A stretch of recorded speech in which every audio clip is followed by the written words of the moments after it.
하나님 말씀은 사사기 8장 22절부터 35절까지입니다.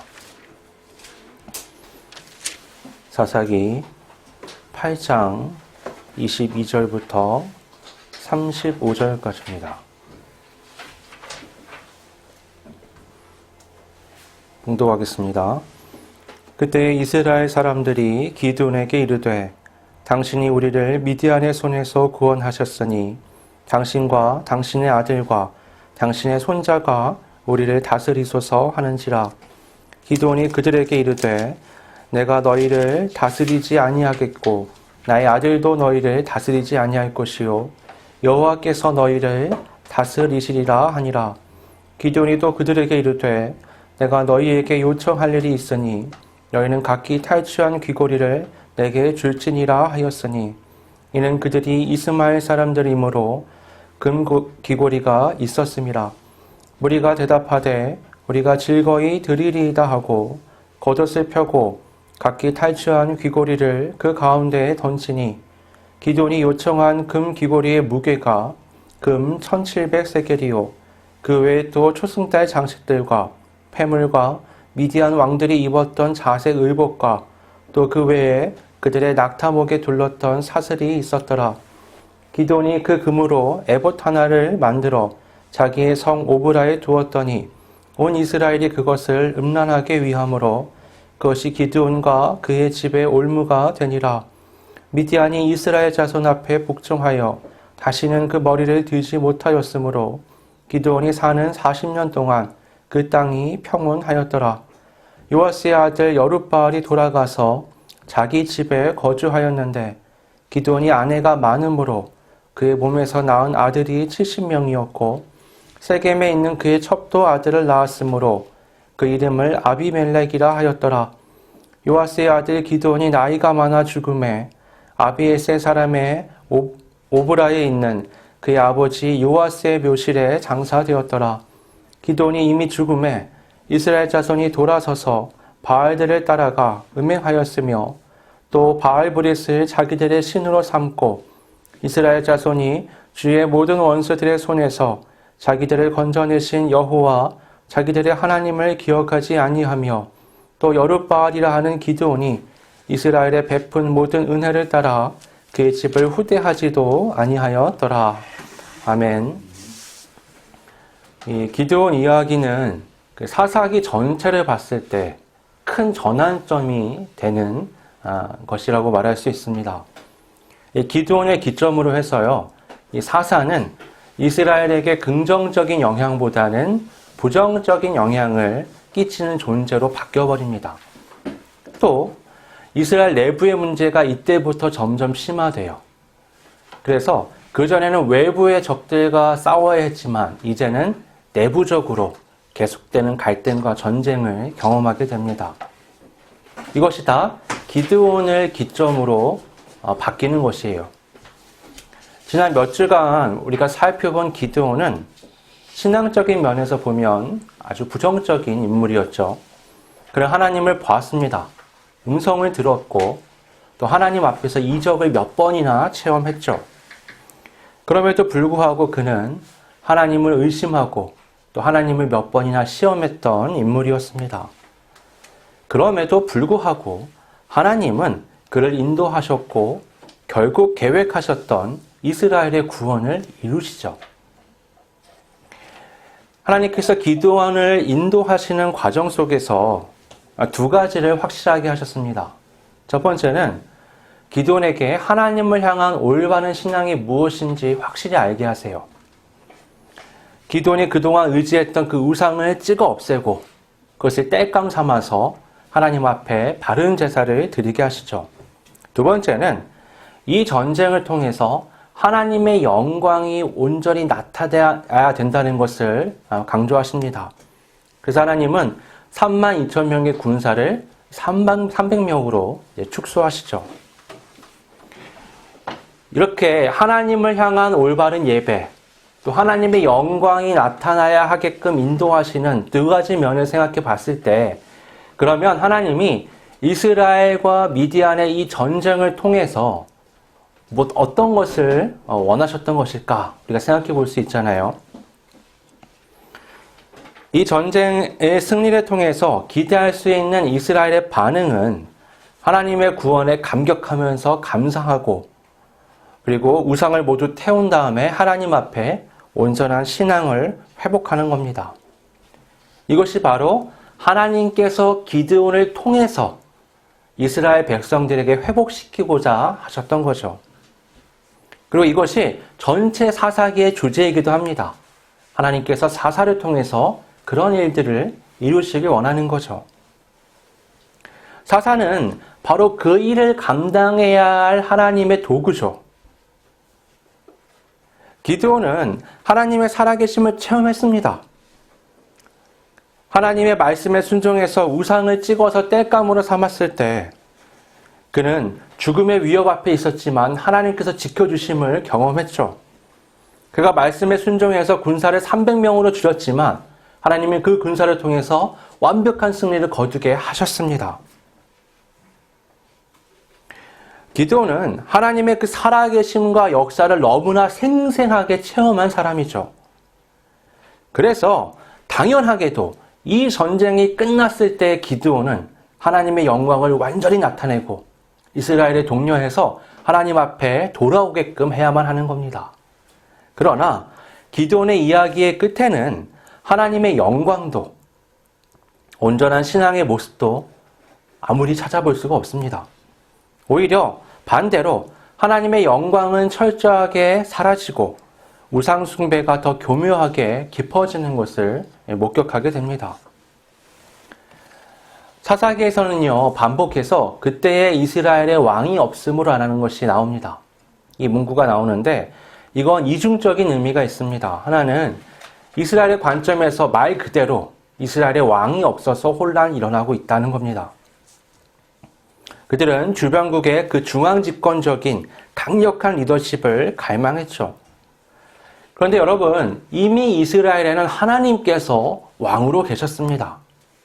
그럼에도 불구하고 이스라엘 백성들은 이방인들의 방식을 따르는 인간 왕의 강력한 통치를 갈망했던 거죠.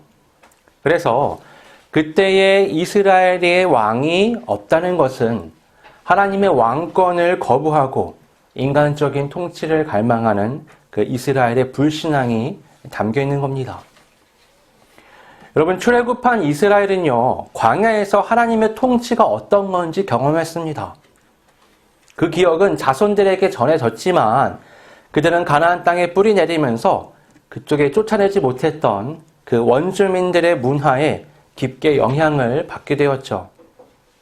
그 결과 사사기에 나타나는 이스라엘은 하나님의 백성으로서의 정체성과 그 가나안 원주민들이 갖고 있는 그 문화가 뒤섞여서 아주 이상한 형태의 혼합된 상태를 나타내게 됩니다.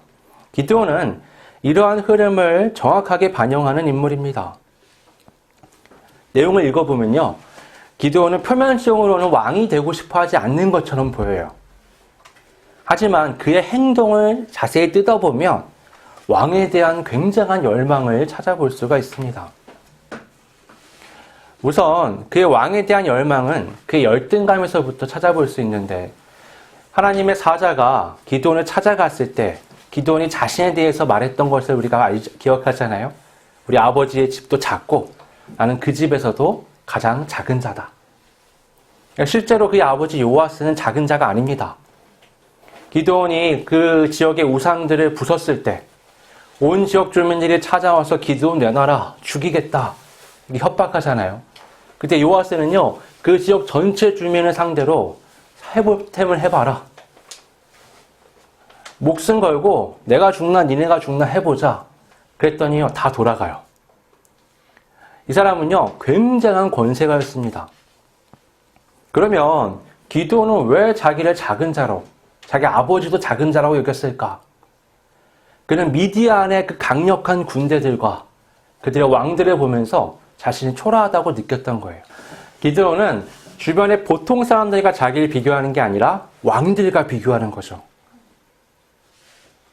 지금의 이 약함이, 연약함이, 자기들의 이 부족함과 이 고통이 저들과 비교했을 때 너무나 초라한 힘에 있다라고 느끼는 겁니다. 그러니까 왕에 대한 열망이 거기서도 살짝 우리가 엿볼 수 있는 거죠. 기드온이 적국의 두 왕 세바와 살문나를 죽일 때 자기 형제들에 대해 묻잖아요. 그들이 이렇게 대답합니다. 그들이 너와 같아서 하나같이 왕자들의 모습과 같더라. 이 세바와 살문나를 보면 이어지는 내용을 봤을 때 이 사람들 그렇게 삶에 미련이 없어요. 죽음 앞에 겁을 내지 않습니다. 담대하게 죽어요. 그런 자들이 죽음을 앞두고 기드온에게 아첨하기 위해서 그 형제들의 왕자가 같다라고 말하는 게 아닙니다. 자기들은 왕인데 너희들은 왕처럼 보이진 않아. 대단한 것처럼 보이지만 왕자 정도야 라고 말하는 거죠. 열등감 많은 기드온이 어떻겠어요? 더 분노할 수밖에 없는 거죠. 그래서 그들을 죽인 다음 어떻게 하죠? 낙타 목에 있는 왕을 상징하는 초승달 그 문양을 뜯어가잖아요. 거기서 또 그의 열등감과 왕에 대한 열망을 확인할 수 있죠. 오늘 본문은 거기서 이어지는 겁니다. 22절에 보면 백성들이 기드온에게 이렇게 말해요.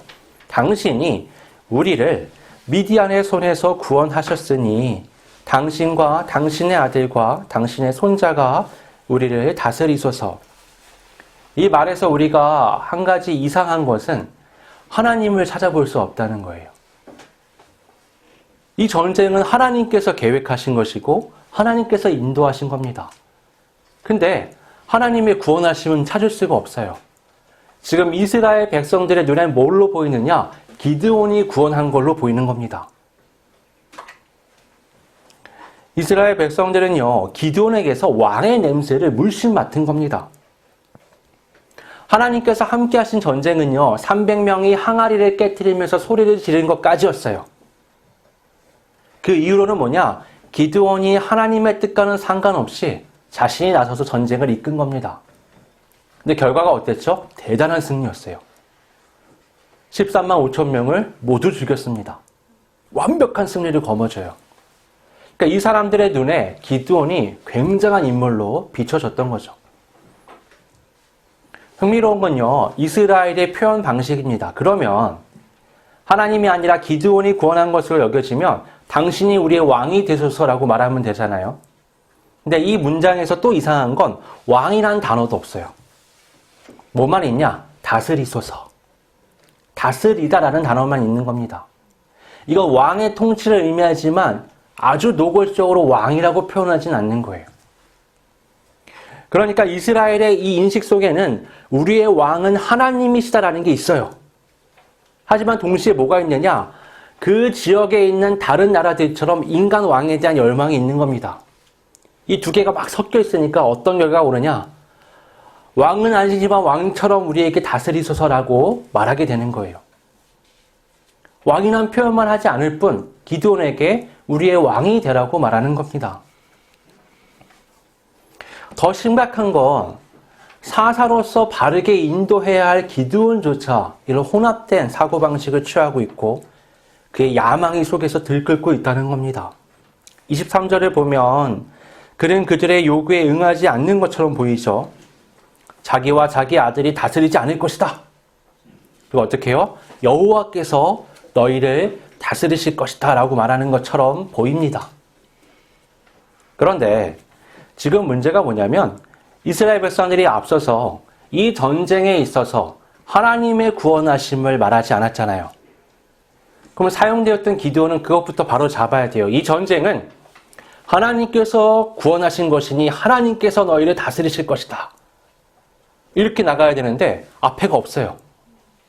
이 얘기는 뭐냐면 그들이 말하는 것처럼 자신이 구원했다라는 암묵적인 동의를 지금 하는 겁니다. 자기가 인정하는 거예요. 그래, 내가 했지. 그리고 말로는 다스리지 않겠다고 분명 말하잖아요. 근데 이어지는 말씀을 보면 굉장히 이상합니다. 그는 사람들에게 갑자기 금고리를 취한 걸 내놓으라고 해요. 금부치를 내놔라. 모았더니 금 1700세계, 그리고 초승달 장식, 그리고 미디안 왕들이 입었던 자색 의복, 그리고 낙타목의 사슬. 이 금 1700세겔은 지금으로 하면 약 20kg 정도 되는 겁니다. 그 당시에 금 20kg이면 엄청난 거예요. 그 당시에 이건 왕이나 소유할 수 있는 정도의 양인 겁니다. 거기다 초승달 장식, 자색 의복, 이건요 다 왕의 상징물이에요. 그걸 지금 누가 가졌다고요? 기드온이. 그의 말하고는 굉장히 다르죠. 그리고 31절에 나오는 기드온의 아들 여룻바알이 나오는데 그 여룻바알의 이름의 뜻이 뭐냐? 내 아버지는 왕이다예요. 여러분, 이 이름을 누가 지었을까요? 네, 기드온이 지었겠죠. 아니, 기드온이 안 지었어도 누군가 혈육이 지었을 텐데 누가 봐도 기드온이 왕이다라는 게 인식되어져 있다라는 걸 우리가 알 수 있는 겁니다. 29절에 보면 그 29절부터 32절의 내용을 보면요. 이게 굉장히 왕을 나타내는 표현들로 가득 차 있어요. 요아스의 아들 여룻바알이 돌아가서 자기 집에 거주하였는데 라고 하잖아요. 근데 여러분 거주하였는데가 앉았다라는 뜻으로도 사용됩니다. 이 원어를 보면. 근데 이 앉았다가 뭐냐? 왕이 왕좌에 앉았다라고 말할 때 쓰는 원어예요. 그러니까 이거를 뉘앙스가 지금 교묘하게 왕이 뒤에 숨겨져 있는 형태로 기록이 계속되어 있는데 이걸 그런 의미에서 살펴보면 그런 맥락에서 살펴보면 기드온은 자기의 고향에 대해서 왕으로 왕좌에 지금 앉은 겁니다. 그리고 기드온에 대한 표현이 지금 여룻바알이라고 나오잖아요. 기드온이 언젠가부터 계속해서 여룻바알로 표현이 많이 돼요. 여룻바알은 그 가나안의 언어로 지어진 이름입니다. 이스라엘의 언어가 아니에요.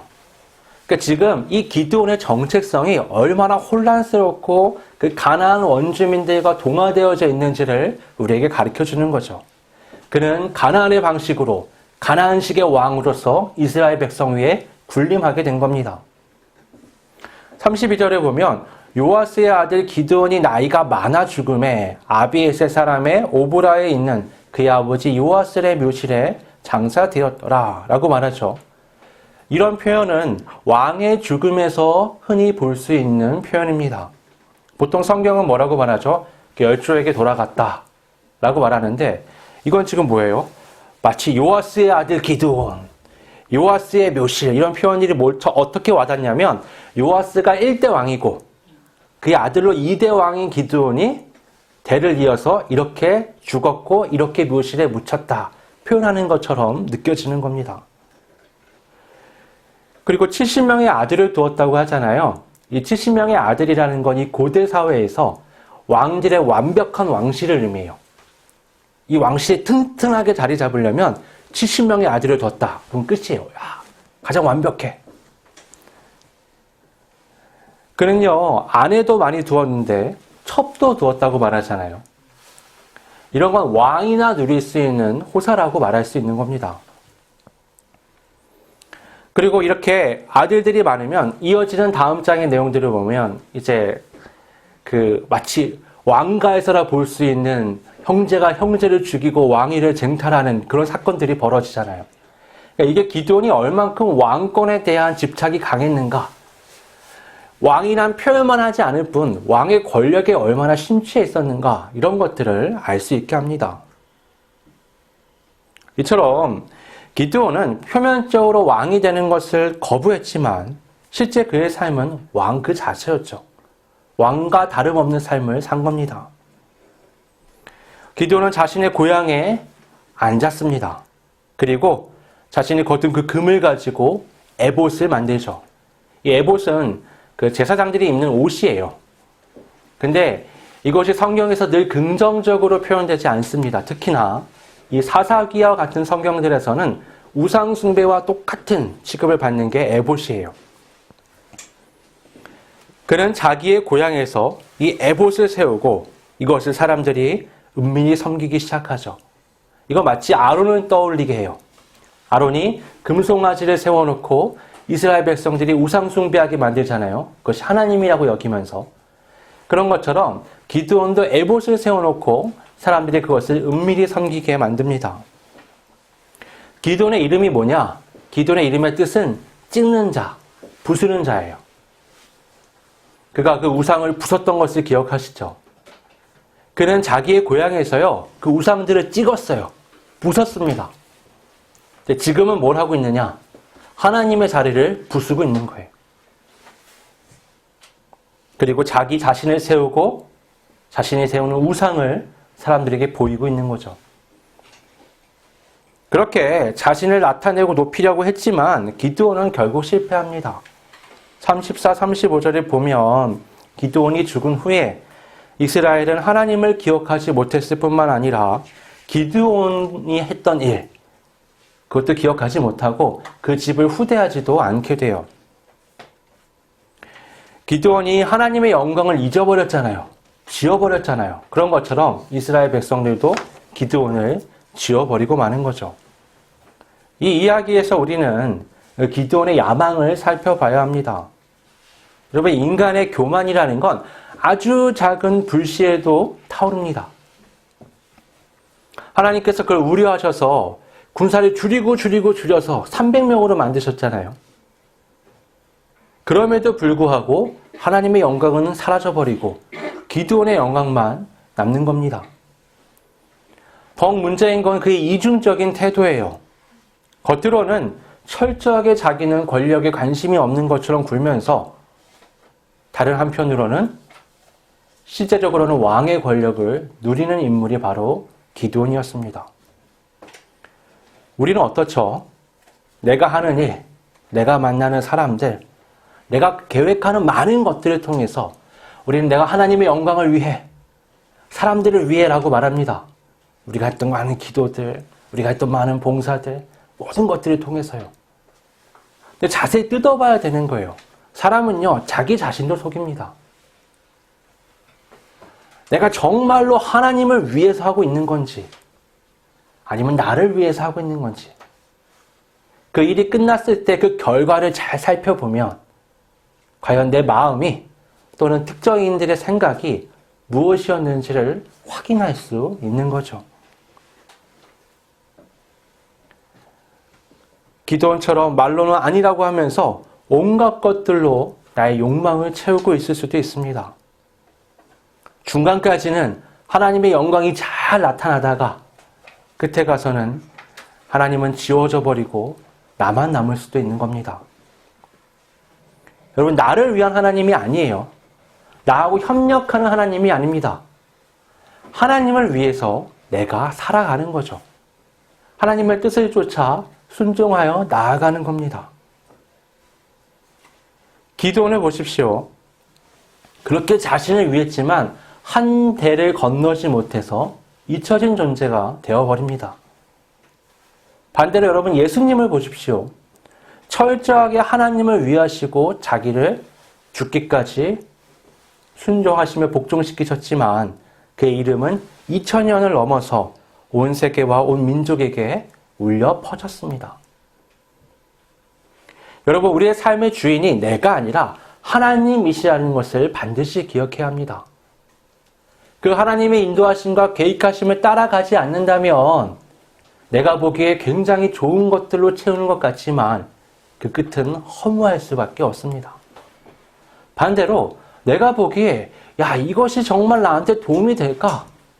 이것이 정말 행복으로 향하는 길인가? 이것이 정말 의미 있는 일인가? 확신이 서지 않을 때에도 하나님의 인도하심이 분명하다면 그 길의 끝에 하나님의 놀라운 계획하심의 승리가 기다리고 있다는 것도 우리는 알아야 합니다.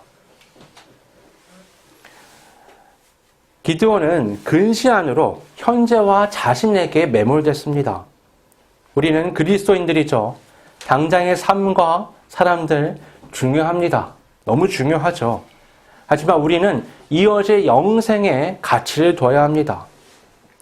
그래서 지금 당장의 삶과 사람들과의 관계에서 살아가지 말라는 게 아니라 이것을 현재의 관점으로만 보고서 살아가지 말고 영생에 초점을 맞추고 지금을 살아가라는 거죠. 기드온이 부족했던 건 그겁니다. 하나님의 나라에 초점을 맞춰놓고 지금을 살아가야 하는데 그게 아니라 현재 자신이 의미 있다고 여기는 인간적인 왕권에 초점을 두고 살아갔던 겁니다. 그것이 사사기에서 말하는 온 이스라엘 사람들의 문제였던 거죠. 하나님은 그들을 길게 끌고 가시는데 그들은 현재 여기 주변에 있는 것들만 바라보면서 자신들의 욕망에 취해 있던 겁니다. 예수님께서 또 많은 믿음의 선진들이 그러했던 것처럼 영생으로 이어지는 가치를 따라 하나님의 영광을 위해 오늘을 살아가는 우리 모두가 될 수 있기를 바랍니다. 기도하겠습니다.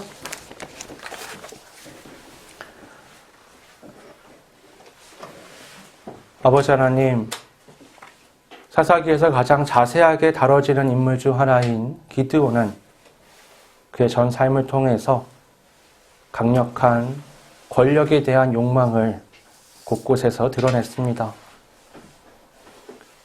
하나님의 살아계심을 목격했고 체험했음에도 그는 결국 하나님을 지우고 자신과 우상을 세웠던 인물이었습니다. 그를 보면서 오늘 이 시대를 살아가는 그리스도인으로서 내 자신을 점검해보게 됩니다. 하나님을 위해서 하나님 말씀을 따라 살아간다고 말하면서 실제 우리의 삶의 초점은 진정 하나님이 가르치신 영생을 향하고 있는가? 아니면 지금 이 시대, 이 문화, 이 유행, 이 세대의 가치관에 갇혀서 혼합되어서 하나님의 신앙을 이용하여 나의 욕망을 채우려고 하고 있지는 않은가 되돌아봅니다.